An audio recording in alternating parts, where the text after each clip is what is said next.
점점 더 많은 사람들이 질병으로 고통을 겪고 있습니다. 다시 일상을 되찾을 수 있게 우리는 끊임없이 도전합니다.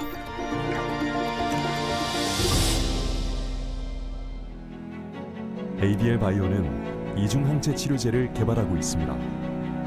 퇴행성 뇌질환 치료제 플랫폼인 그랩바디 B는 약물의 뇌 전달률을 개선하여 더 효과적이고 안전합니다. 면역 항암제 플랫폼 기술인 그랩바디 T와 그랩바디 I는 종양 미세 환경에서 면역 세포를 활성화하여 항암 효과를 높이고 부작용을 줄이는 차세대 항암 치료제로 주목받고 있습니다. 최고의 연구진이 그랩바디 플랫폼을 기반으로 신규 파이프라인을 개발하고 글로벌 파트너와의 협력을 통해 미래를 바꿀 혁신을 만들어가고 있습니다. 더 효과적이고 안전성 높은 이중 항체 치료제로 스스로 이겨낼 수 있게, 미래를 꿈꿀 수 있게, 더 나은 삶을 살아갈 수 있게 멈추지 않고 나아갑니다. Medicine for a Better Life.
점점 더 많은 사람들이 질병으로 고통을 겪고 있습니다.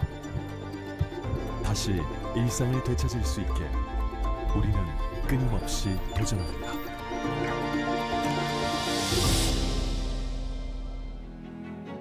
ABL 바이오는 이중 항체 치료제를 개발하고 있습니다.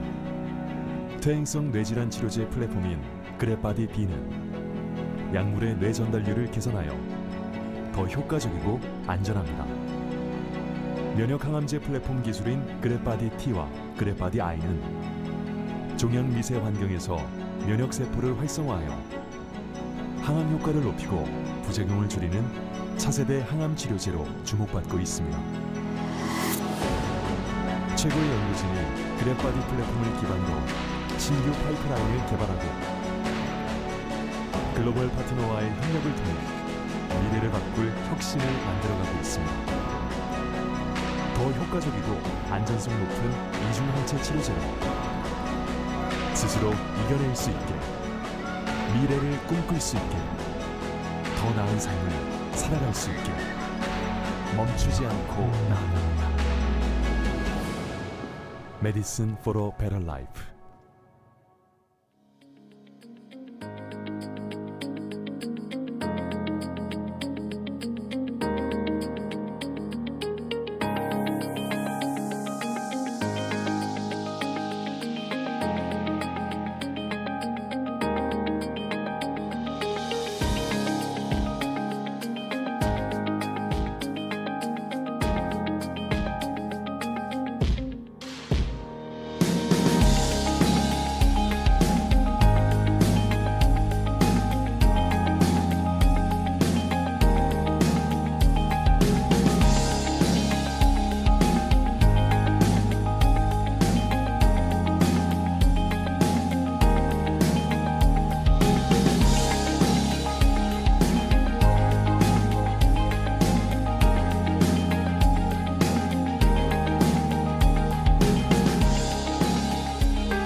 안녕하십니까. ABL 바이오입니다.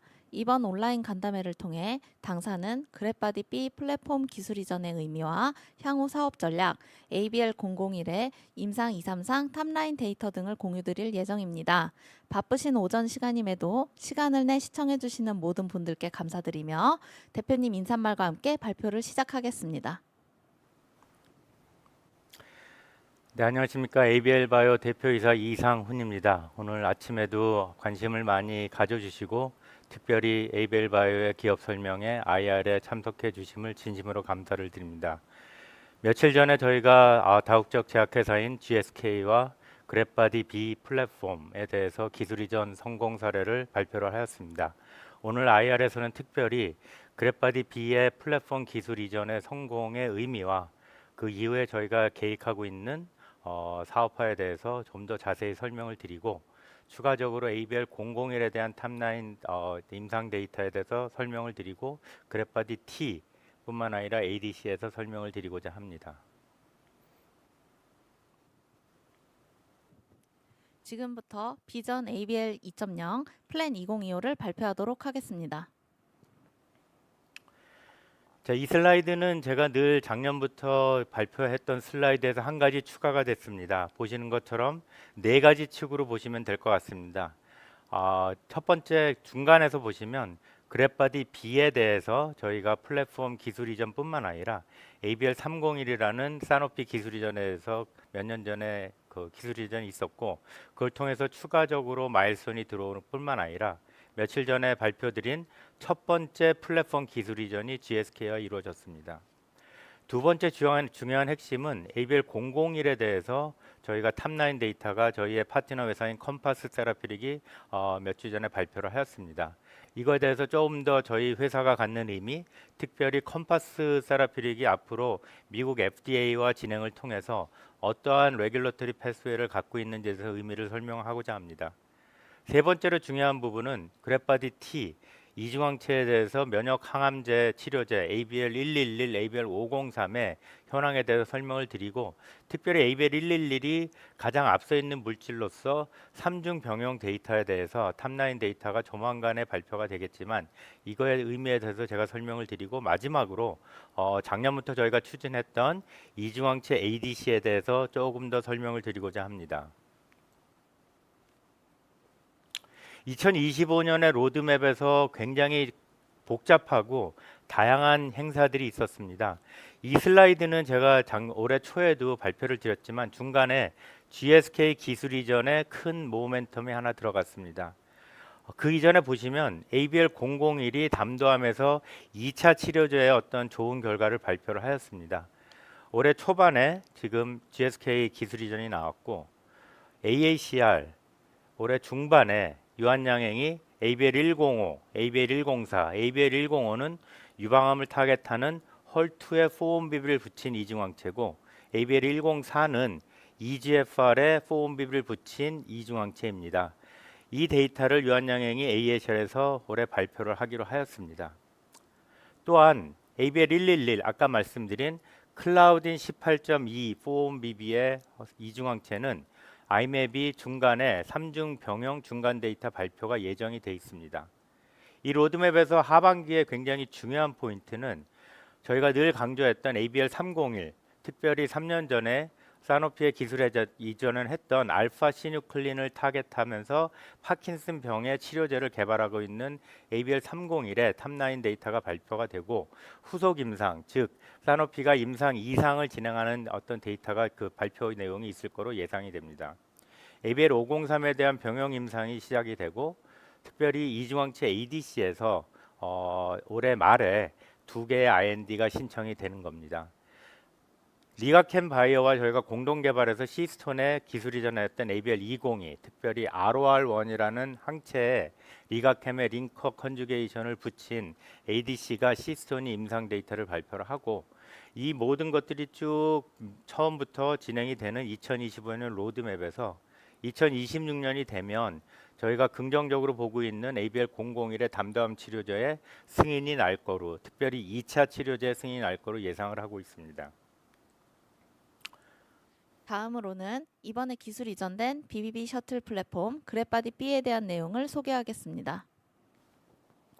네, 그랩바디 B에 대해서 조금 더 이제 자세히 좀 설명을 드리면 타이틀에서 보시는 것처럼 BBB 셔틀의 시대는 작년부터 도래한 걸로 저희가 알고 있습니다. 이 부분에서 ABL 바이오의 차세대 그 그랩바디 B에 IGF-1R 기반의 그랩바디 B가 과연 기존에 존재했던 로슈 제넨텍, 드날리, J&J, 많은 바이오아트, 많은 회사들이 갖고 있는 트랜스페린과 어떤 차별성이 있을 건가가 굉장히 중요한 포인트입니다. 하지만 제가 초반에 말씀드렸듯이 GSK의 기술 이전을 통해서 단연코 ABL 바이오는 드날리보다 훨씬 나은 BBB 셔틀의 시대를 리드하는 새로운 리더로서 당연히 포지션을 할 걸로 예상을 하고 있습니다. 왼쪽 그래프에서 보시는 것처럼 단일항체 한계에 대해서 제가 하나하나 설명을 드리면 기존의 그 뉴로이뮨과 바이오젠이 공동 개발을 해서 아주카즈맵이 2021년에 아밀로이드 항체로 허가를 받았지만 아리아라는 어떤 부작용이죠.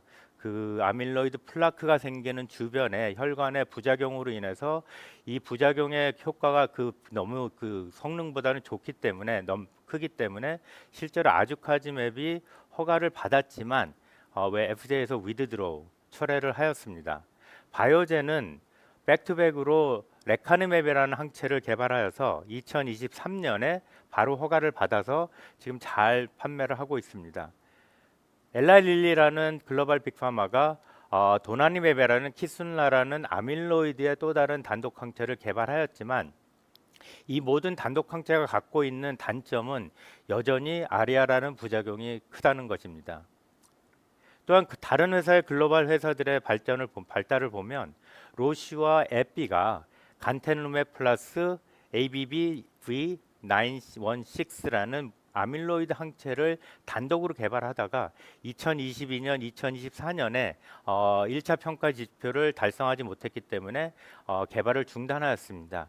하지만 로슈 제넨텍은 중간에 있는 그래프처럼 BBB 셔틀의 POC를 입증하기 위해서 로시와 제넨텍이 갖고 있었던 트랜스페닌 리셉터의 BBB 셔틀과 아밀로이드의 간테누밥을 결합한 트로티네빔이라는 이중항체를 개발을 하였고 그 이중항체 임상 1상을 진행한 이후에 작년부터 POC 데이터를 발표하였고 올해도 굉장히 좋은 데이터를 발표하였습니다.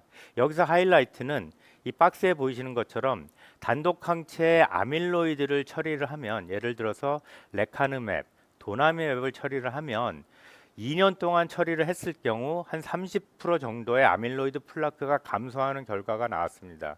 반면에 제넨텍 로시의 트로티네맙은 한 6개월에서 7개월 정도 지나는 환자한테 처리를 한 이후에 훨씬 많은 양의 아밀로이드가 줄어드는 것이 발견이 되었습니다.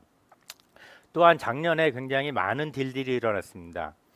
알리아다라는 회사는 J&J가 내부적으로 개발하고 있던 트랜스페린 리셉터 BBB 셔틀에 아밀로이드 항체를 붙인 이중 항체를 갖고 있는 자회사였습니다.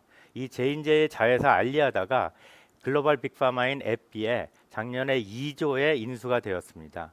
또한 유럽에 있는 바이오알틱이라는 회사가 트랜스페린 리셉터에 아밀로이드 항체를 붙인 이중 항체를 에이사이와 BMS에 기술 이전을 하였습니다. 저희의 가장 강력한 경쟁사였던 드날리 세라피릭의 BBB 셔틀의 플랫폼에 어쩌면 임상에서 독성 이슈가 있는 것 같습니다. 그 이유는 밑에서 말씀드린 것처럼 드날리 세라피릭이 개발했던 트랜스페린 리셉터에 바이오젠이 실은 이중항체에 BBB 셔틀을 붙이는 프로그램을 개발을 하다가 어떤 이유인지 모르겠지만 반환을 하였습니다. 또한 드날리 세라피릭이 다케다라는 회사에 기술 이전했던 BBB 셔틀 플러스 트램트라는 치매 치료제 이중항체 프로그램도 임상 1상 이후에 FDA 권고로 인해서 임상이 중단이 되었습니다.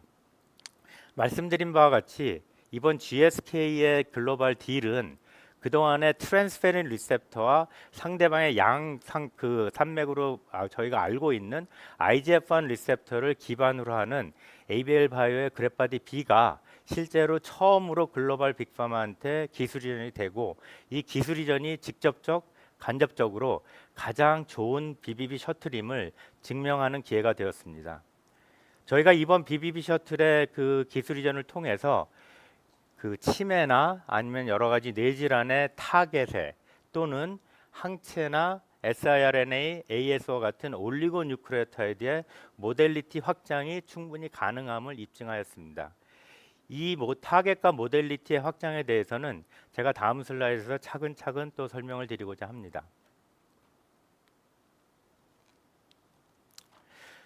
이번에 그래프바디 B의 그 GSK의 기술 이전의 의미와 여러 가지 계약금, 그 다음에 GSK가 왜 저희와 손을 잡고 BBB 셔틀을 도입하였는지 그 백그라운드를 설명하고자 합니다. 자, 중간에 보시는 것처럼 GSK와 ABL의 기술 이전이 발표를 하였습니다. 자, ABL의 역할은 그동안의 ABL 301을 통해서 또는 저희 내부적으로 여러 가지 비임상 실험을 통해서 지난번 키스톤에서 발표를 하고 요번에 ADPD 학회에서 사노피가 오랄 프리젠트 구두 발표도 하였습니다.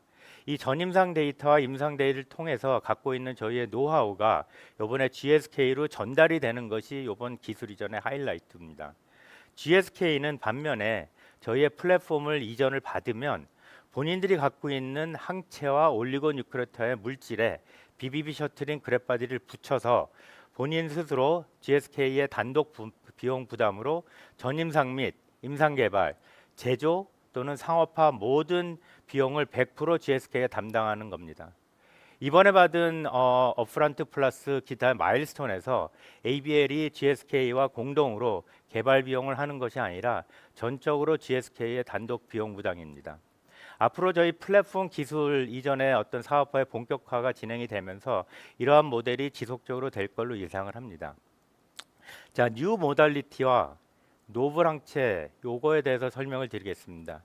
요번에 GSK 다음 슬라이드 좀 설명을 드리겠지만 요번에 GSK의 기술 이전의 핵심은 노블 항체, 그러니까 GSK가 그동안에 개발했던 새로운 타겟에 대해서 저희가 BBB 셔틀을 붙이는 작업을 합니다. 뉴 모달리티는 그동안에서는 쭉 항체, 하지만 요번에는 올리고뉴크레오타이드, 특별히 ASO 또는 siRNA의 부분에 대해서 모달리티 확장이 있습니다. 한 가지 저희가 말씀을 드릴 수 있는 것은 ASO, siRNA의 전 세계 리드인 아이오니스라는 미국에 있는 회사와 저희가 현재 쭉 공동 연구를 통해서 올리고뉴크레오타이드를 BBB 셔틀에 붙이는 연구를 하였고 이 연구에 대한 논문을 현재 준비하고 있습니다. 따라서 저희 ABL 바이오 내부에서도 그동안에 시장에서 보여드리지 않았던 항체뿐만 아니라 올리고뉴크레오타이드에 대한 기술도 특별히 개발을 하고 있었습니다. 왼쪽에 보시는 것처럼 GSK는 엘라일릴리나 로시제넨텍이나 바이오처럼 실제로 이 뉴로 부분의 선두주자는 아님은 여러분들이 다 알고 있습니다. 하지만 보시는 것처럼 이번에 ABL 바이오와 기술 이전하기 이전에 실제로 지난 2년에서 3년 동안 굉장히 많은 플랫폼과 굉장히 많은 타겟들을 확보를 하였습니다. 첫 번째로 짚고 넘어가면 옥스포드 대학의 연구소를 설립하면서 실제로 GSK와 옥스포드가 뉴 타겟에서 지속적으로 연구를 하고 있습니다. 미국의 알렉토라는 회사에서 이미 퇴행성 뇌질환 치료제의 단독 항체 2개를 라이센스를 인을 해서 현재 임상을 개발하고 있습니다.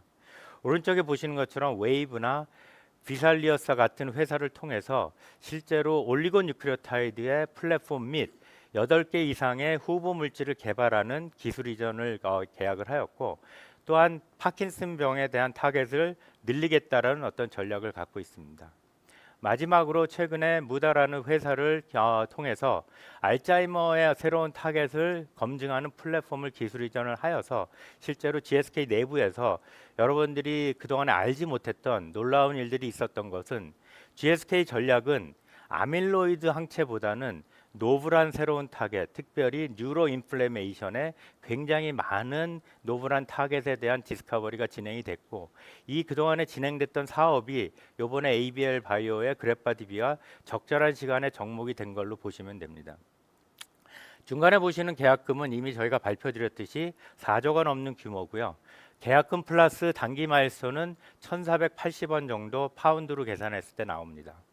이번에 받는 리턴이 없는 계약금은 약 730억 이상의 계약금을 받게 됐습니다. 단기 마일스톤에서는 700억 이상의 단기 마일스톤입니다. 로열티는 계약에 의해서 저희가 발표를 드릴 수 없습니다. 자, GSK의 계약에서 많은 분들이 저한테 회사에 질문을 하면 그동안 얼마 동안 GSK와 일을 했느냐 했을 때 실은 GSK가 제가 아까 말씀드렸듯이 옥스포드에 연구를 세우고 그다음에 웨이브라는 회사 기술 이전을 통해서 타겟을 확보하는 그동안 2년 동안 쭉 논의를 했었고요. GSK가 CEO가 바뀌고 그다음에 R&D 리서치 헤드가 바뀌는 과정 속에서 약간 갭이 있었지만 저희가 올해 JP모간 1월부터 시작해서 지난 딱 3개월 동안에 계약에 대해서 논의를 하고 3개월 만에 저희가 이번 계약을 완성을 했습니다. 굉장히 어그레시브하고 그다음에 굉장히 자기네들이 하고자 하는 분야에 대해서 한번 결정하면 정말로 놀라울 정도로 밀어붙이는 폭발적인 파워를 좀 느꼈고요. 여러 가지 저희의 JP모간에서 디스커션이나 그동안에 지난 3개월에서 디스커션을 보면 정말로 이 GSK가 그동안에 뉴로 부분을 많이 준비했구나. 그래서 이 뉴로 부분에 많이 준비된 타겟이 이제야 ABL 바이오의 그래프바디 B와 접목을 하면서 저희 기술도 요번에 과연 정말로 꽃을 피는 단계가 됐다고 생각이 됩니다. 이번 기술 이전의 가장 하이라이트 부분을 조금 설명을 드리면 밑에 있는 그림처럼 실제로 저희가 Y-액시스는 그동안에 글로벌 또는 대한민국 알테오전을 포함한 회사들이 받은 계약금 플러스 단기 마일스톤의 금액을 한번 정해봤고요. 오른쪽에 X-액시스는 총 계약 규모를 봤습니다. 여러분들이 잘 알고 있듯이 ABL 바이오 이번에 GSK 딜은 대한민국 역사상 두 번째 큰 딜입니다. 또한 저희가 자랑스럽게 생각하는 것은 계약금 플러스 단기 마일스톤의 금액이 단연코 역대 글로벌의 플랫폼 기술뿐만 아니라 대한민국에서 일어났던 플랫폼 기술 중에 가장 많은 금액을 수행하게 됐습니다. 많은 분들이 플랫폼 기술 이전과 물질 기술 이전에 대해서 설명을 합니다. 저희가 사노피 기술 이전에서는 이게 물질입니다. 그래서 물질이 하고 저희가 쭉 개발을 하다 보니까 그 계약금이 조금 더 많이 받았습니다. 하지만 플랫폼 기술에서 오른쪽에 그래프 그 테이블에 보신 것처럼 CNS 뉴로 쪽에 그동안에 있었던 플랫폼 딜, 그다음에 ADC의 플랫폼 딜, 대한민국에 있었던 플랫폼 딜을 쭉 설명을 하였습니다.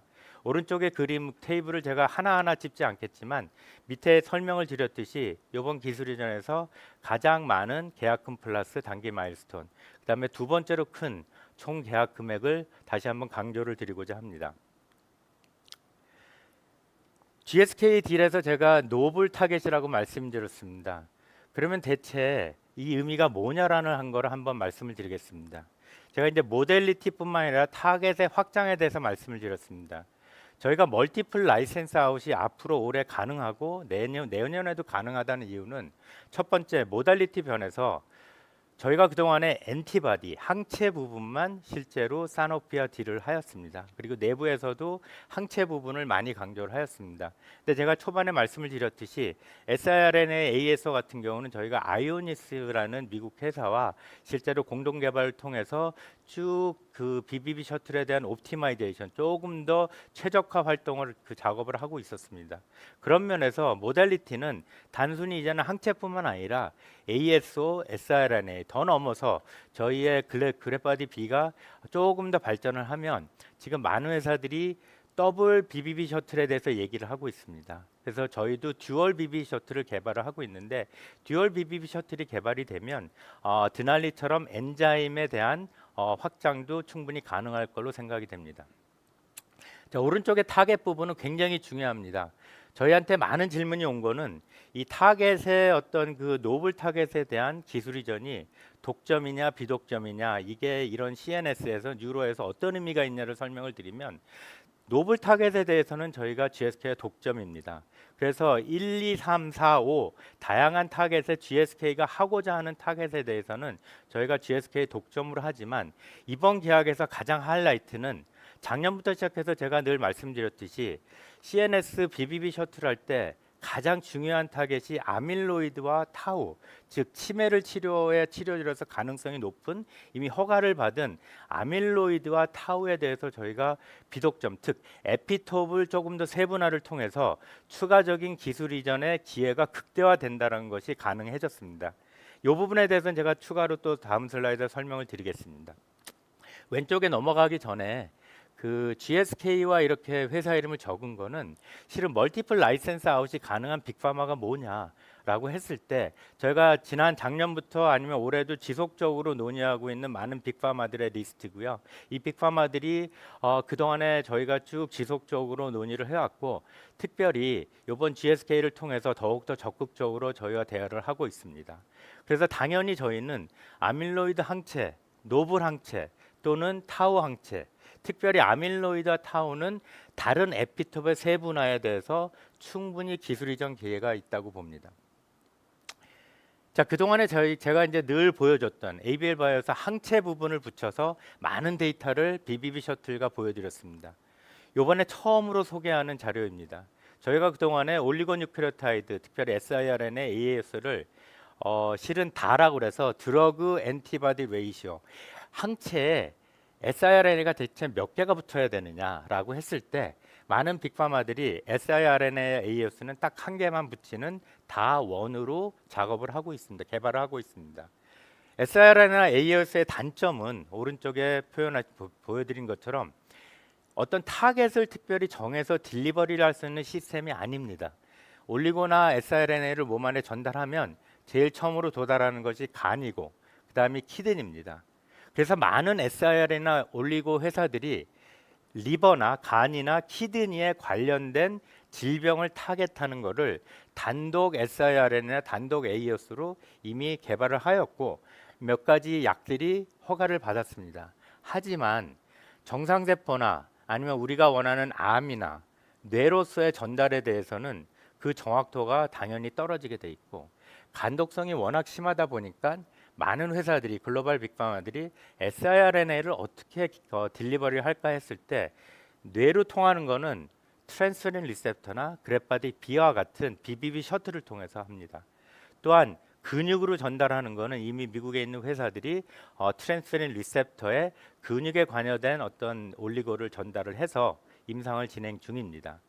자, 이번 모델리티의 확장은 그동안에 그 단독으로 여러 가지 문제가 있었던 딜리버리, 타겟으로의 딜리버리, 뇌로서의 딜리버리 정확도가 훨씬 더 좋아지고 간독성이 훨씬 더 줄어들 수 있는 가능성을 보여드린 거고 저희가 처음으로 발표했듯이 지난 1년 반 넘게 ABL 바이오와 아이오니스가 내부적으로 공동 연구를 통해서 뉴크레오타이드의 영역을 확장할 수 있는 긍정적인 데이터를 확보를 하였고 이것을 아이오니스와 공동으로 현재 논문을 준비 중에 있습니다.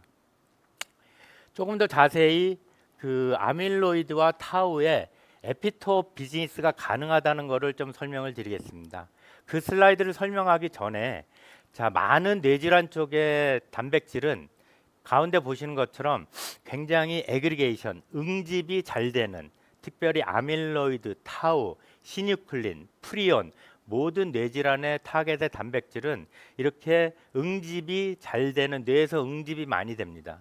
놀랍게도 응집이 된 단백질은 중간에 보시는 것처럼 많은 효소나 이런 걸로 인해서 여러 가지 프래그먼트로 절단이 됩니다.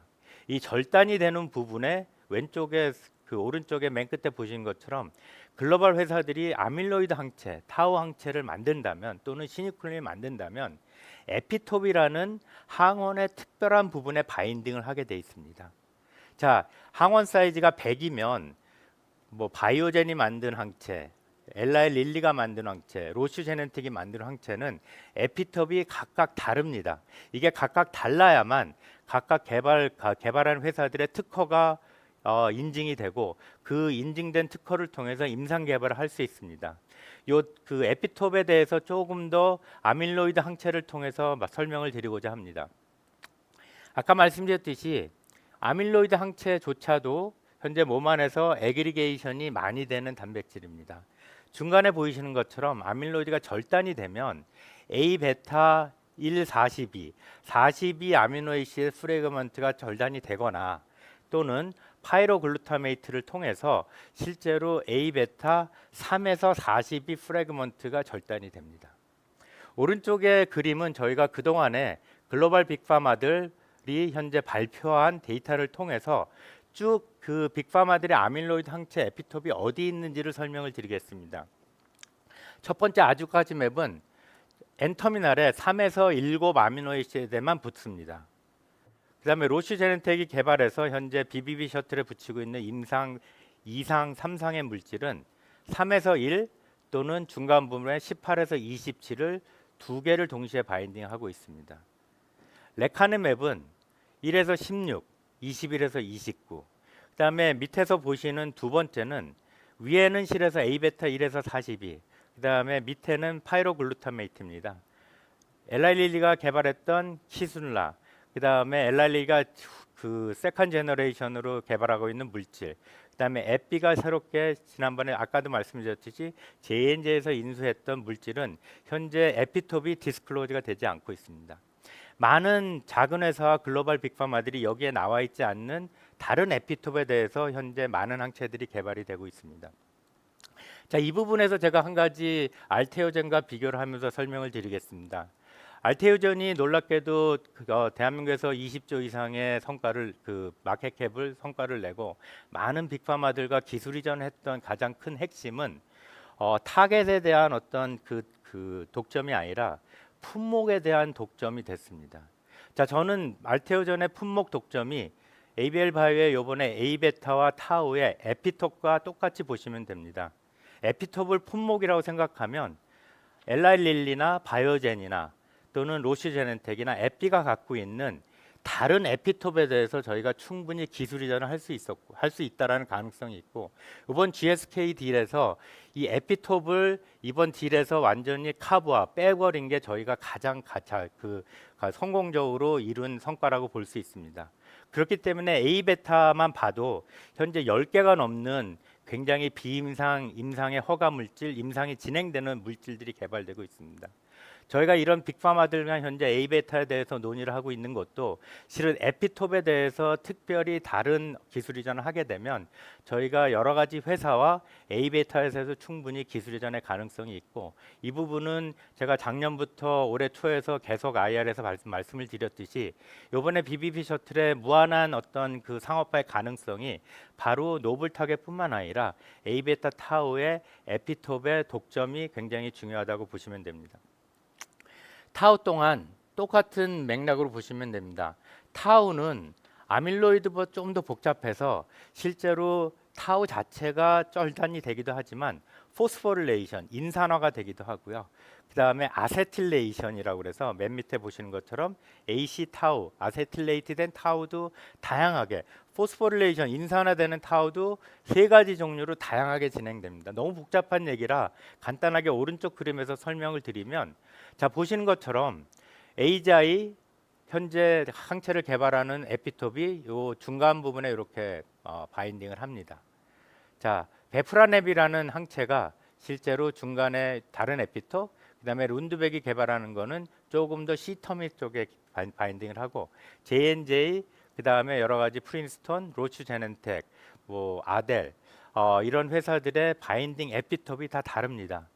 자, 말씀드렸듯이 이 다양한 에피톱의 단위 공략이 현재 굉장히 가능하다는 거고, 제가 먼저 슬라이드로 조금 더 진행을 하겠습니다. 자, 요 슬라이드에서 제가 그 모달리티 GSK에서 요 부분을 강조를 드렸습니다. GSK와 계약에서는 노블 타겟에 대해서 또한 올리고뉴클레오타이드뿐만 아니라 항체, 다양한 모달리티에 대해서 저희가 계약을 하였습니다. 앞으로 나올 기술 이전은 아까 알테오젠 품목 그 독점과 비슷한 맥락으로 보시면 모델리티가 추가적으로 되고요. 타겟에 대해서는 A베타와 타우의 다른 에피톱이 바인딩한 기술 이전이 가능할 걸로 봅니다. 저희가 보기에는 기존의 항체만 국한되었던 모델리티가 엔타이센스 올리고 siRNA의 올리고뉴클레오타이드 2개로 확장이 됐습니다. 곱하기 타겟을 하게 되면 저희가 생각했던 것보다 더욱더 무궁무진한 타겟 확장과 모달리티 확장을 통해서 올해부터 지속적인 그랩바디 B의 플랫폼 기술 이전의 사업화가 현실화될 걸로 주주분들에게 단연코 말씀을 드릴 수 있습니다.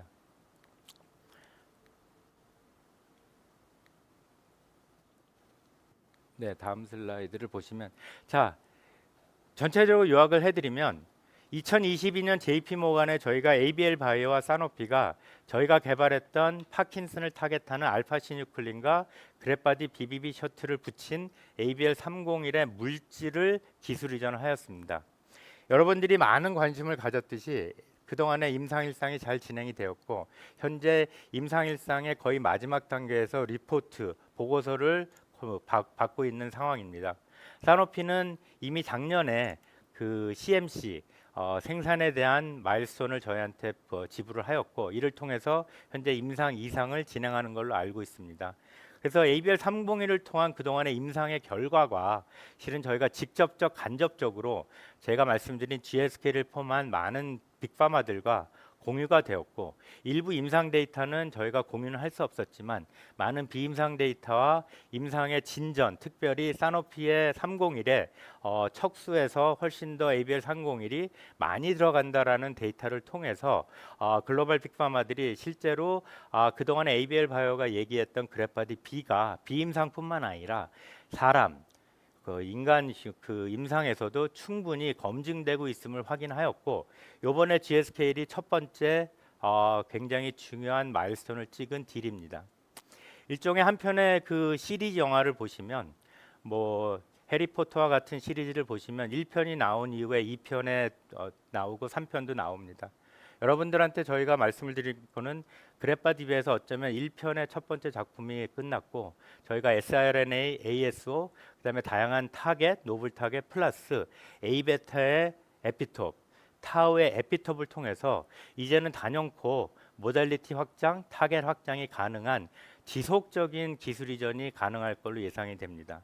또한 중요한 거는 그동안에 저희가 일부 트랜스페닌 리셉터의 드날리 세라피릭에 약간 밀려있는 위치에 있는 감도 있었지만 이번 셔틀 비즈니스를 통해서 BBB 셔틀에서 단연코 ABL 바이오가 선두로 지휘로스를 유지할 수 있는 가능성과 그런 어떤 결과를 보여줬습니다. 또한 드날리 세라피릭이 작년 올해 특허를 발표를 했습니다. 기존에 갖고 있는 트랜스페닌 리셉터에 CD98HC라는 새로운 BBB 셔틀을 두 개로 만든 듀얼 BBB 셔틀을 개발을 하여서 발표를 하였습니다. ABL 바이오는 이미 CD98HC 항체를 지난 1년 반 동안 확보를 했고 현재 내부에서 CD98 단독에 대한 BBB 셔틀과 또한 IGF-1R 플러스 CD98HC의 이중 듀얼 BBB 셔틀을 개발을 하고 있습니다. 자, 이 듀얼 BBB 셔틀이 개발을 됨을 통해서 저희가 그동안에 siRNA를 조금 더 많은 양을 딜리버리하고 ASL을 많이 딜리버리하고 IGF-1R 통한 BBB 셔틀은 그래파디 B는 엔자임 부분에서는 드날리보다 조금 약한 경향이 있었지만 CD98HC와 결합을 한 듀얼 BBB 셔틀은 단연코 엔자임 부분도 앞으로 조금 더 개발이 가능할 걸로 예상이 됩니다.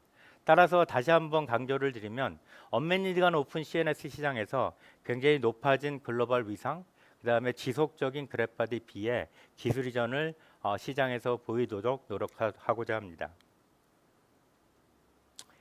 플랫폼 기술 이전을 통해서 폭발적인 어떤 그 가치를 상승하고자 합니다. 말씀드렸듯이 지난 몇 년 동안 ABL 301의 기술 이전과 마일스톤, 업프런트를 통해서 개발이 되었고요. 그다음에 첫 번째 GSK 플랫폼 기술 이전, 그다음에 올해부터 여러분들이 많이 주목하셔서 향후에 ABL 바이오가 어떤 기술 이전을 가져올지 아밀로이드와 타우가 오픈이 돼 있고 노블한 타겟이 오픈돼 있고 항체뿐만 아니라 올리고 뉴크레오타이드가 오픈돼 있다라는 폭발적인 가치 상승을 시장에서 보이고자 합니다. 발표 감사합니다, 대표님. 이제 담도암 신약으로 개발 중인 ABL001을 소개하겠습니다. 네, ABL001에 대해서는 지난 몇 주 전에 컴파스 세라피릭이 실은 탑라인 데이터를 발표를 하였습니다. 자, 결론적으로는 중간에 빨간색으로 표시한 것처럼 전체 160명 이상의 환자에서 ABL001 플러스 페크리텍솔 환자가 111명, 페크리텍솔 단독으로 57명의 비교 임상을 하였습니다. 임상을 통해서 이 병역요법이 ORR, 오버롤 리스폰스가 17% 이미 밝혀졌습니다. 이 부분에서 제가 좀 더 설명을 하고자 합니다. 하지만 컴파스 세라피릭은 이 데이터를 통해서 충분히 담도암의 2차 치료제 승인이 가능할 걸로 예상이 되어서 현재 FDA와 가속 승인을 추진하고 있습니다. 데이터가 발표된 이후에 많은 질문이 왔습니다. 자, 첫 번째 그림을 보면 워터폴이라고 그래서 요거는 이제 한국 임상에서 저희가 발표한 겁니다. 한국 임상은 요번에 미국 임상보다 훨씬 더 사이즈가 작고 환자풀이 적은 아주 좁은 그 적은 환자 수로 개발이 되었습니다. 이 데이터에서 저희가 굉장히 가능성을 보고 실은 컴파스 세라피릭이 담도암에서 2차 치료제에서 임상을 진행을 하였습니다. 오른쪽에 보시는 것처럼 ORR이 17%, 반면에 페크리텍솔 단독을 보시면 5.3%가 나왔습니다. 원래 그 컴파스 세라피릭은 ORR을 한 23% 정도 예상을 하였습니다. 그럼에도 불구하고 다음 슬라이드를 보시면 자, 밑에 있는 그림부터 먼저 설명을 드리겠습니다. 오른쪽에 페크리텍솔 단독의 워터폴입니다. 자, 환자가 튜머 사이즈가 이 빨간 선을 보시면 튜머 사이즈가 원래 사이즈보다 30% 이상 줄어드는 경우를 쭉 했습니다. 많은 환자들이 전혀 항암제 효과가 없으면서 일부 환자들이 페크리텍솔에 영향을 받는 이런 데이터입니다. 반면에 왼쪽의 그림을 보시면 ABL001 플러스 페크리텍솔은 엄청나게 많은 환자들이 실은 30% 이상 파셜 리스폰스 또는 컴플리트 리스폰스가 나왔습니다. 왼쪽에 테이블에 보시는 것처럼 제가 오버롤 리스폰스 레이트는 17%고요. 클리니컬 베니피트 이번 임상을 통해서 환자가 조금 더 좋은 효과를 봤다라는 퍼센테이지는 60% 이상입니다. 자, 이 데이터를 오른쪽에 요번에 페크리텍솔 단독이랑 비교하면 ORR은 5.3%, 그다음에 CBR 클리니컬 베니핏 레이트는 36%, 8%입니다. 기존의 2차 치료제에 쓰이고 있는 폴폭스라는 키모세라피의 데이터를 보면 이미 나와 있는 데이터입니다. ORR이 4.9%, 그다음에 CBR이 클리니컬 베니핏 레이트 33%입니다. 이 데이터만 봐도 실은 17%와 5% 정도의 큰 차이가 있습니다. 중간에 제가 종양 진행이라는 타이틀로 말씀을 드렸는데, 자, 프로그레션 디지즈입니다. 약을 맞은 이후에 환자가 16% 환자만 실은 종양이 좀 더 진행이 됐다라는 거고요. 폴폭스 단독이나 페크리텍솔 단독은 종양 진행이 거의 30% 또는 40% 이상입니다. 자, 압도적인 반응과 종양 진행의 반응률을 봤을 때도 당연히 페크리텍솔 단독이나 폴폭스 기존의 2차 치료제에 당연히 쓰이고 있는 폴폭스보다 훨씬 더 좋은 데이터입니다. 자, 이 데이터를 통해서 저희가 보기에는 2차 치료제에서 충분히 컴파스 세라피릭은 FDA와 논의를 통해서 강력한 효능이 특별히 담도암 부분에서 메디컬 언맷 니드가 굉장히 중요합니다. 기존에 존재하는 폴폭스가 5%밖에 안 되는데 저희의 001 플러스 페크리텍솔이 17% 이상입니다.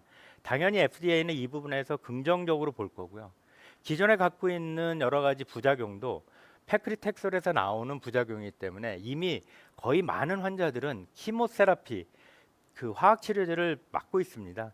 그런 화학 치료제가 갖고 있는 독성은 이미 001에서 특별히 크게 부각되지 않기 때문에 충분히 병용 치료제로서 이용하고 있는 ABL001 플러스 페크리텍솔이 베스트 인 클래스로서 담도암 치료제로서 시장이 확보할 걸로 예상이 됩니다.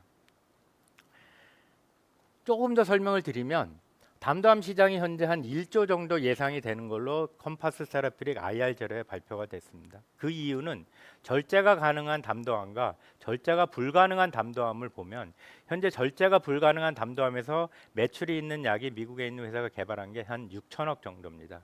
저희가 환자 수를 1차 치료제, 2차 치료제로 이렇게 환자 수를 쭉 계산을 하고 오른쪽에 있는 것처럼 컴파스가 단독 판매를 할 거냐 아니면은 글로벌 다국 회사에 매각을 해서 판매를 할 거냐에 따라서 좀 달라지고 치료 기간은 저희가 보여드렸듯이 현재 1차 치료제가 7.2개월입니다. 반면에 저희 2차 치료제 자체가 9.4개월의 치료 기간에 놀라운 기간에 그 확보를 하였고요.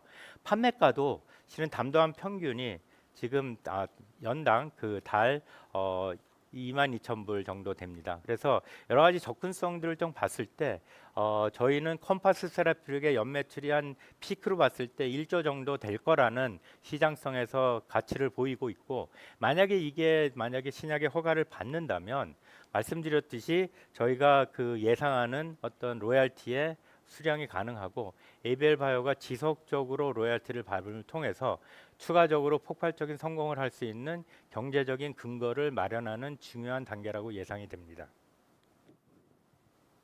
지금부터는 항암제 개발을 위한 4ONBB 이중항체 플랫폼 그랩바디 T를 소개해드릴 예정입니다. 자, 그래파디 B에 대해서는 제가 굉장히 많이 설명을 하였습니다. 하지만 세 가지 물질에 대해서 관심을 가졌으면 좋겠습니다.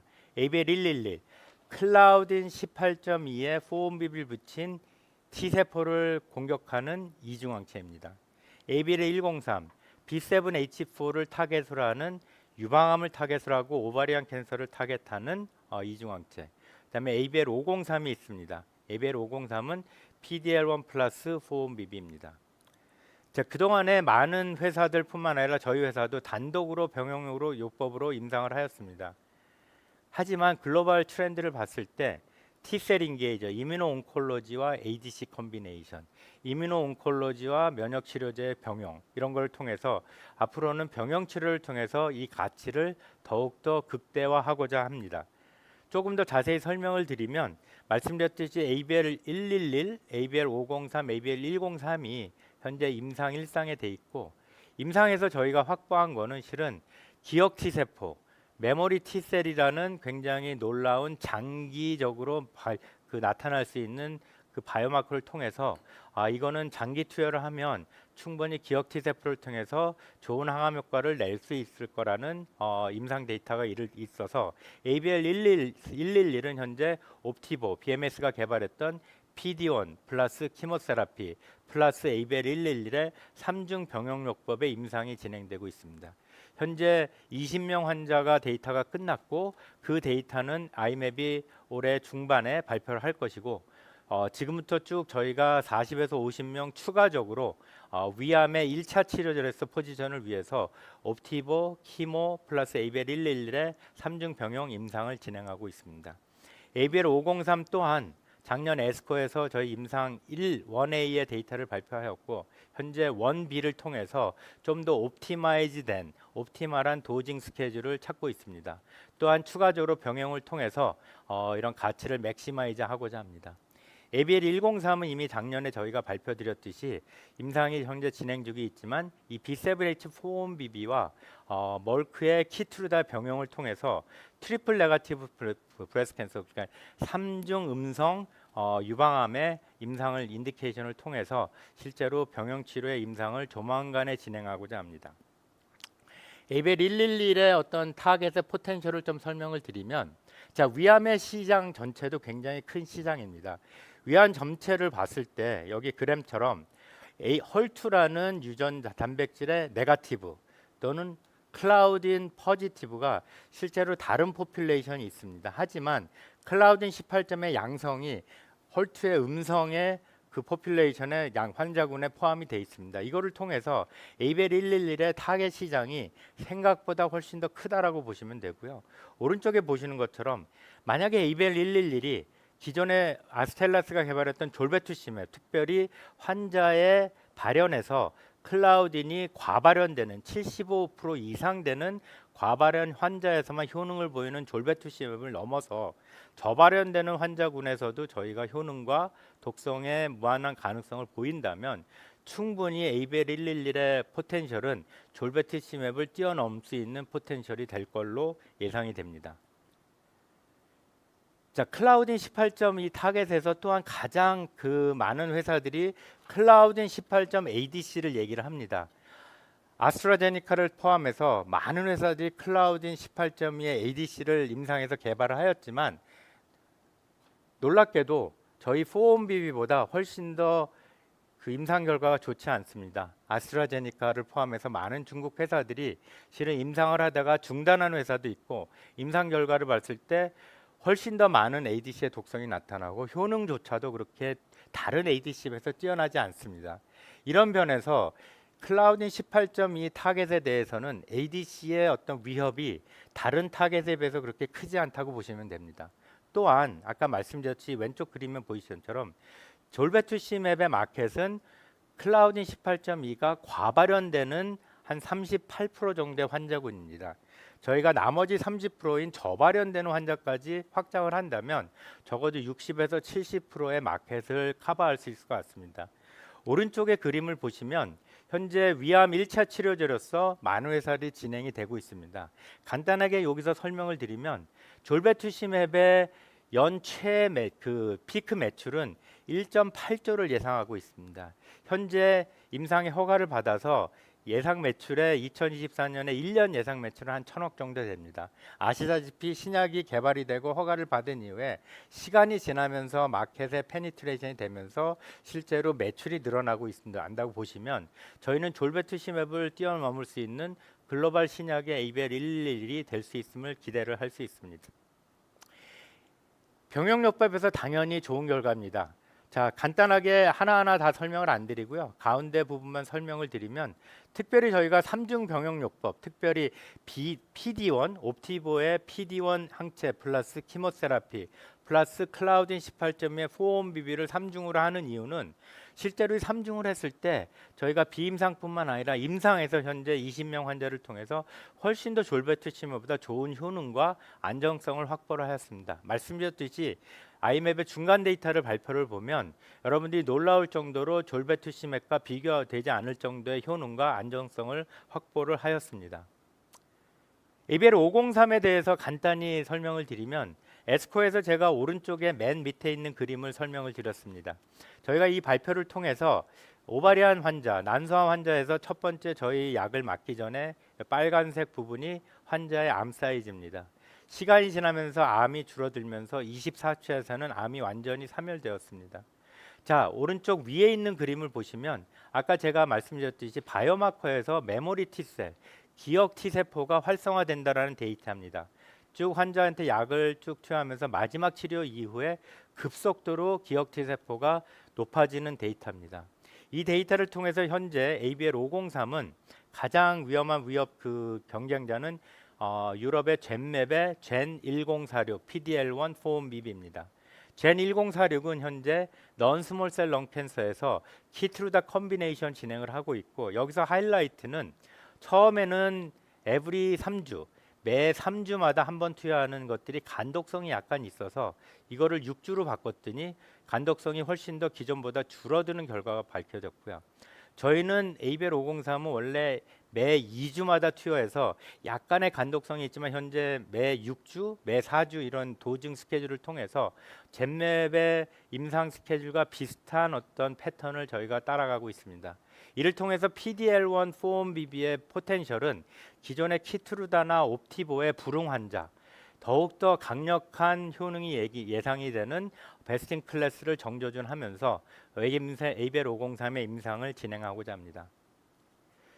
결론적으로 간독성의 해결이 된 그래파디 T, 그 다음에 임상에서 바이오마커를 통해서 메모리 T셀, 기억 T세포가 활성화됨을 보여드렸고 그 다음에 여러 가지 단독 항체 병용품에서 병용으로 임상이 확장됨을 실제로 임상에서 진행하고 있습니다. 면역관문 억제제, 키모세라피, ADC에 같은 다양한 병용 시너지를 기대를 하고 있습니다. 다음으로는 ABL 바이오 미국 법인의 새로운 대표를 소개하고 이중항체 ADC 개발 전략을 다시 한번 설명드리겠습니다. 네, 그 몇 주 전에 ABL 바이오 중심으로 실은 ADC 심포지움을 저희가 주최를 하였습니다.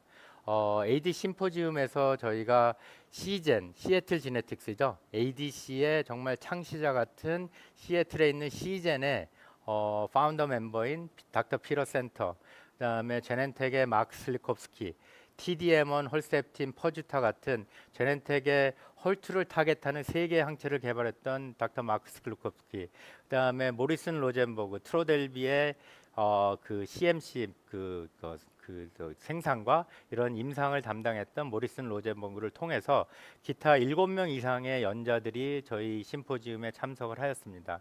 그때 저희가 처음으로 닥터 마양크 간디를 ABL 바이오 USA의 새로운 CEO로 저희가 발표를 하였습니다. 닥터 마양크는 인도에서 태어나서 미국에 와서 MBA를 한 이후에 실제로 뉴욕에 가서 시리뱅크 등에서 월스트리트에서 실제로 애널리스트 또는 펀드 매니저로 일을 하다가 서부로 와서 여러분들이 알고 있는 제넨텍 로시에서 사업 개발을 담당을 하였고, 테센트릭이라는 PDL1 항암 치료제, 면역 항암 치료제의 항암제 개발 및 라이프 사이클을 관리를 하였습니다. 저희 ABL 바이오 조인하기 이전에 실은 조그만 회사에서 CBO, 치프 비즈니스 오피서로서 부사장으로 활약을 한 이후에 저희가 보기에 ABL 바이오를 가장 잘 이끌 수 있는 새로운 CEO라고 생각이 되어서 저희가 많은 교류를 통해서 마양크를 선택을 하였습니다. ABL 바이오의 어떤 ADC의 어떤 전략은 제가 늘 말씀드렸듯이 ABL 206, ABL 209는 올해 말에 IND 파일링이 끝납니다. 미국에서 IND 파일링이 끝나고 현재 마양크가 전문 인력을 하였고, 치프 메디컬 오피서로서 저희가 패트릭이라는 저희 그 ADC 워크숍에 왔던 분이고요. 그 폴레이트 리셉터를 개발을 하여서 임상을 성공했던 ADC의 임상 전문가입니다. 그래서 패트릭과 저희가 마양크와 같이 현재 일을 하고 있고요. ABL 인력을 통해서 현재 IND 파일링을 준비하고 있습니다.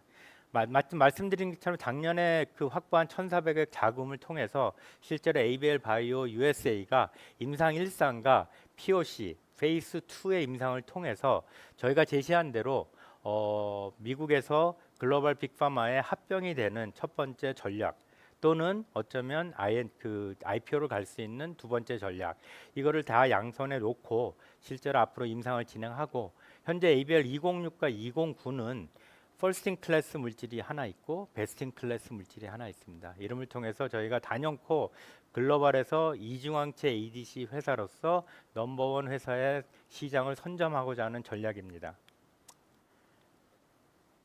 현재 ABL 바이오 USA의 이중항체 ADC뿐만 아니라 ABL 바이오 코리아에서도 굉장히 많은 ADC들이 현재 진행되고 있음을 이 그래프에서 테이블에서 보여드립니다.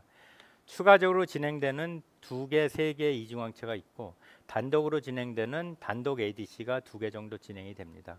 자, 이를 통해서 저희는 앞으로 지속적으로 ADC를 개발할 거고, ADC가 그동안에 지금 보여주는 테이블에서는 토포 아이소모레이스라는 3세대 페이로드를 쓰고 있습니다. 하지만 ABL 바이오 내부적으로는 새로운 페이로드를 저희가 확보를 했고요. 이 새로운 페이를 통해서 추가적으로 폴스 제너레이션, 네 번째 페이로드를 다음에 물질에 한번 붙여서 비임상 개발하고 임상을 진행하려는 계획에 있기도 합니다. 또한 ABL 내부에서는 토포 아이소모레이스와 현재 확보한 페이로드의 듀얼 페이로드, 이중 페이로드의 개발도 현재 진행하고 있습니다. 놀랍게도 4월에 있는 AACR에서 정말 중국의 많은 회사들이, 또한 글로벌 회사들이 듀얼 페이로드, 이중 페이로드의 ADC의 비임상 데이터뿐만 아니라 임상 데이터를 발표를 합니다. ABL 바이오는 이중항체 ADC뿐만 아니라 페이로드 부분에서도 앞으로 차세대 ADC 페이로드 또는 듀얼 페이로드를 개발하고자 합니다. 마지막으로 결론을 말씀을 드리겠습니다. 그래프바디 B, GSK를 통해서 본물이 터진 새로운 그래프바디 플랫폼의 확장, 임상이 굉장히 활발하게 진행되고 있는 그래프바디 T, 그 다음에 미국의 ABL 바이오를 통해서 이중항체 ADC 개발 또는 듀얼 페이로드의 개발을 통해서 ADC에서 점차적으로 대한민국뿐만 아니라 글로벌에서 ABL이 점차적으로 포지셔닝을 확장을 하고자 합니다. 또한 마지막으로 말씀드렸듯이 ABL 001의 단도암 가속 승인은 17.1%라는 부분은 23%보다는 못한 숫자지만, 아까 말씀드렸듯이 페크리텍솔 단독과 폴폭스 단독의 5%에 비해서는 3배 이상의 반응이 있는 좋은 결과입니다.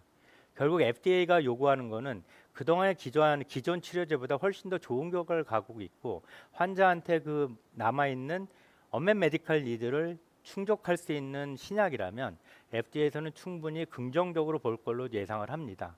그래서 2025년에 여러 가지 로드맵을 통해서 앞으로 더욱더 폭발적인 기업 가치의 상승이 시작될 걸로 예상이 되고, 저희가 그동안에 그랩바디 B에 대해서 기술위원이 있을 겁니다라고 시장에서 말씀을 드렸지만, 실제로 저희가 며칠 전에 GSK의 딜을 통해서, 그리고 추가적인 딜을 통해서 이 폭발적인 기업 상승에 여러분들에게, 주주분들에게 보답하는, 또한 대한민국과 글로벌에서 정말로 인정받는 글로벌 리더가 되고자 노력하겠습니다. 감사합니다. 지금부터 Q&A를 시작하겠습니다. TFR 셔틀이 대세였는데 이번 GSK 기술 이전으로 IGF-1R의 우수성이 검증된 것으로 보면 될까요? 네, 맞습니다. 그러니까 실은 이제 글로벌 빅파마가 트랜스페린 리셉터의 셔틀도 보고 IGF-1을 봤습니다. 저희가 이제 정확하게 조금 더 설명을 드리면, JP모간에서 제가 첫날 9시 미팅에 저희 CFO, BD 헤드 3명이 JP모간 첫 번째 미팅에 들어갔고요. GSK의 시니어 멤버들이 한 7, 8명 들어왔었습니다. 첫 번째 미팅을 통해서 바로 저희가 뭐 그 전에 당연히 GSK는 실사가 있었지만 ABL 바이오의 IGF-1R을 자기네들이 IGF만 뿐만 아니라 전 세계에 존재하는 모든 트랜스페린 리셉터, CD98HC, 셔틀이 갖고 있는 회사를 다 봤다. 하지만 ABL 바이오가 베스트이기 때문에 저희와 딜을 하고 싶다라고 첫날 얘기를 했고, 첫날 이후에 바로 질문한 게 너네들 한국에 언제 돌아가니라는 질문을 했었고, 저희가 목요일 날 돌아간다고 그랬더니 수요일 날 실은 GSK와 두 번째 미팅을 통해서 저희가 요번에 발표한 대략적인 기술 이전의 타임라인뿐만 아니라 전체적인 계약 규모, 업프런트조차도 실은 그때 대략적으로 논의를 하였습니다. 그래서 말씀드렸듯이 대부분의 JP모간에서는 저희가 미팅을 하고 실사를 하고 MTA를 하고 그 다음에 연말에 사인을 하는 형태였지만, 저희가 놀랍게도 JP모간에서 미팅 이후에 3개월 만에 GSK가 사인한 거는 실제로 저희도 굉장히 놀랐고, GSK도 자기네들이 했던 딜 중에서 가장 빠르게 했었고, 그 다음에 플랫폼조차도 자기네들 했던 딜 중에서도 가장 많은 업프런트와 전체 규모 사이즈를 줬다라고 얘기를 하였습니다. 그래서 IGF-1R이 갖고 있는 이런 성장성과 포텐셜은 임상에서 검증이 됐기 때문에 트랜스페린 리셉터보다 훨씬 더 좋은 가치인 것 같고요. 말씀드렸듯이 새롭게 발견되고 있는 CD98HC라는 노블한 BBB 셔틀을 통해서 ABL 바이오는 단독으로 IGF-1R 뿐만 아니라 세컨 제너레이션 BBB 셔틀, 듀얼 셔틀로 앞으로도 시장에 1, 2년 후에 더 보여주고자 합니다. 아밀로이드 베타, 타우만 가지고도 복수의 기술 이전이 나올 수 있다는 건가요? 네, 그거를 제가 말씀을 드렸습니다. 그래서 알테오 전에 품목 독점과 똑같은 거로 보시면 된다. 자, 아밀로이드 타겟이 아까 말씀드렸듯이 이미 글로벌 회사들이 갖고 있는 에피톱이 제가 보여드린 것만 해도 6개, 7개 됩니다. 현재 노출되지 않은 타겟까지면 아밀로이드에 대한 에피톱이 10개 이상이라고 보시면 됩니다. 자, 이게 왜 중요하냐면, 바이오젠이 갖고 있는 에피톱에 저희가 만약에 BBB를 붙인 기술 이전을 하면 그 에피톱에 대한 독점입니다. 엘라이 릴리가 갖고 있는 항체의 에피톱을 하면 엘라이 릴리의 그 에피톱에 대해서만 독점입니다. 그래서 이 부분이 실은 품목 독점과 거의 똑같다고 보시면 됩니다. 타우도 마찬가지입니다. 글로벌에서 개발되고 있는 많은 타우의 항체의 에피톱을 제가 그 슬라이드에서 보여드렸는데 10개가 넘는 다양한 타겟에 대해서 그 에피톱에 대해서 진행이 되고 있습니다. 그래서 그 에피톱별로 저희가 이제 기술 이전이 가능하다는 것입니다. 그래서 그런 의미에서 폭발적인 어떤 그 기술 이전의 가능성을 보시면 됩니다. 네. 아밀로이드 베타나 타우 등의 항체가 아닌 다른 모달리티로도 후속 기술 이전이 가능하다는 것일까요? 네, 지금 저희가 이제 첫 번째 제가 설명을 드렸듯이 그동안에 쭉 저희가 BBB 셔틀을 하면서 IR이나 여러 가지 발표에서 늘 항체만 붙여서 설명을 했습니다. 알파 시뉴클린, 타우, 아밀로이드 베타.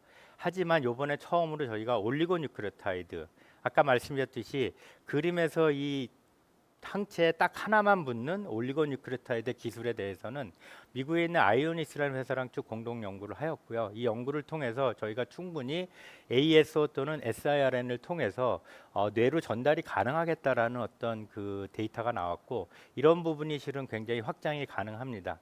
그 이유는 많은 그 뉴로의 그 뇌질환의 타겟들이 실은 뇌 밖에서도 일어나지만, 예를 들면 시뉴클린이나 타우 같은 경우는 그 뇌세포에서 응집된 단백질이 세포 밖으로 그 시크리션 나오면서 실제로 이게 애그리게이션이 뉴런에서 다른 뉴런, 뇌세포로 전달이 되면서 질병이 생깁니다. 그래서 항체의 타겟이 세포 밖에서 많이 이루어진다고 보시면 되는데, 많은 타겟들은 실은 세포 안에서 일어납니다. 이 세포 안에서 일어나는 것을 타겟하려면 ASO나 siRNA 같은 올리고뉴크레오타이드를 써야만 실은 타겟팅을 할 수 있습니다.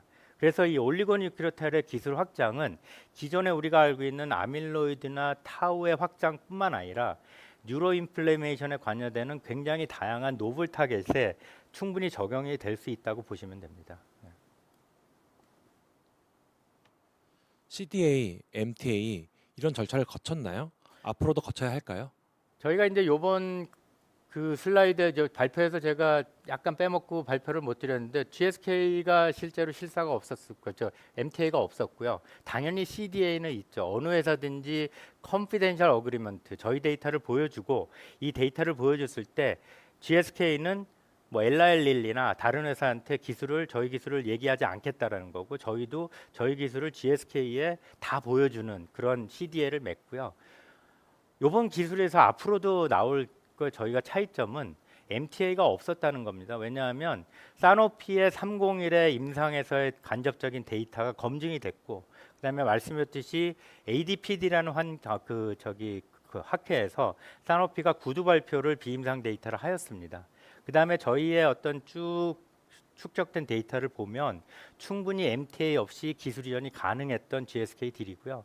앞으로도 똑같을 것 같습니다. 왜냐하면 이미 검증된 기술을 통해서, 그다음에 저희가 지난 2년 동안 엘라일릴리나 바이오젠이나 로슈 제넨텍의 타우, 아밀로이드 항체에 저희가 실제로 붙여봐서 BBB 셔틀을 통해서 비임상 데이터를 많이 확보를 하고 있습니다. 그래서 이런 데이터를 실은 각 파트너한테 보여주면 실제로 MTA가 필요 없음을 알고 있고, 하지만 데이터에 대한 실사는 당연히 있습니다. 근데 그 실사가 옛날보다 굉장히 빨라졌고요. 실은 말씀드렸듯이 GSK 딜은 실은 작년 11월부터 굉장히 빨리 진행이 됐었는데, 올해 JP 모건부터 3개월 만에 딜이 행성이 됐습니다. 그래서 앞으로도 저희는 MTA나 이런 과정보다는 실은 바로 딜로 갈 수 있는, 또한 이 그래파디 B의 확장은 단순히 라이센스 아웃뿐만 아니라 어쩌면 공동 연구의 가능성도 있습니다. 말씀드렸듯이 로슈 제넨텍이 실패한 아밀로이드 항체 BBB 셔틀부터 임상을 성공했습니다. 그래서 모든 딜이 빅파마일 경우 당연히 라이센스 아웃이면 좋지만, 경우에 따라서는 저희가 충분히 노블한 타겟과 굉장히 좋은 것이라고 생각하면 공동 연구를 통해서 공동 개발, 즉 아이맥과 ABL의 그래파디 T 개발처럼 공동 개발을 할 수 있는 가능성도 현재 논의 중입니다. MTA가 없다면 기술 이전 계약 협상이 더욱 빨라질 수 있는 건 아닌가요? 네, 제가 아까 설명을 드렸듯이 MTA 부분을 줄인다면 실은 이 그래파디 B라는 MTA가 다른 항암제나 다른 적응증에 비해서 좀 어려운 거는 뇌로 들어가다 보니까 이거를 세포 수준에서 MTA를 할 수 있지가 않습니다. 당연히 마우스나 멍키, 원숭이 실험을 통해서 또는 레트 실험을 통해서 살아있는 동물에서 반드시 MTA를 해야 됐고, 저희가 사노피 기술 이전 때 MTA를 거의 6개월 동안 했습니다. 자, 이런 기술은 이미 끝났기 때문에 사실 앞으로는 이런 비임상에서 이런 동물에서 검증하는 단계는 이미 저희가 논문도 냈고, 그다음에 많은 데이터들이 축적이 됐기 때문에 MTA가 없어도 충분히 가능할 거고, 지금 지적하신 대로 앞으로의 기술 이전은 MTA 없이 좀 더 빨리 진행될 걸로 예상이 됩니다. 불과 이틀밖에 지나지 않았지만 이번 GSK 기술 이전 발표가 후속 기술 이전 협상에 미치는 영향이 느껴지시나요?